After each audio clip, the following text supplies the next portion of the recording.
पोशाख the क्लथिंग hub मुंढा Selu आपल्या मनपसंत खरेदीसाठी पोशाख मुंढा सेलू सेलू तालुक्यातील कुंडी येथील 23 वर्षीय विवाहितेच्या छळ प्रकरणी आणि माहेरहून 2 लाख रुपये घेऊन ये म्हणत सासरच्याने घराबाहेर हाकलून दिल्यामुळे पीडित विवाहितेने दिलेल्या तक्रारीवरून सासरच्या 2 महिलासह 3 जणांवर बुधवार 18 फेब्रुवारी रोजी दुपारी 2 वाजता गुन्हा दाखल करण्यात आला आहे. याबाबत पोलिसांनी दिलेली माहिती याप्रमाणे: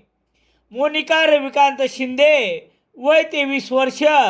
राहणार जाधववाडी, तालुका पंढरपूर, जिल्हा सोलापूर, हल्ली मुक्काम कुंडी, तालुका सेलू, हिने दिलेल्या फिर्यादीवरून सासरी जाधववाडी येथे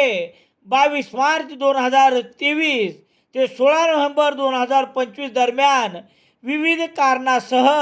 शारीरिक व मानसिक छळ करून उपाशी पोटी ठेवून नवरा रविकांत जाधव याने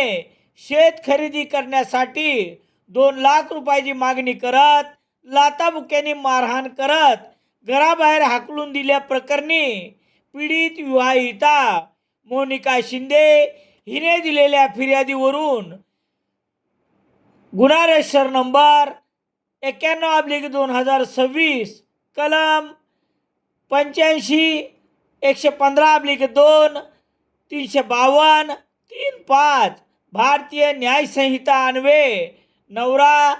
रविकांत लक्ष्मण शिंदे, सासू वैशाली लक्ष्मण शिंदे, सासरा लक्ष्मण दिगंबर शिंदे, भाया आजीनाथ लक्ष्मण शिंदे, जाऊ वैशाली आजीनाथ शिंदे, सर्व राहणार जाधववाडी, तालुका पंढरपूर यांच्यावर गुन्हा दाखल करण्यात आला आहे. पोलीस निरीक्षक दीपक बोरसे यांच्या मार्गदर्शनाखाली पोलीस हवालदार ज्ञानेश्वर जानगर पुढील तपास करत आहेत.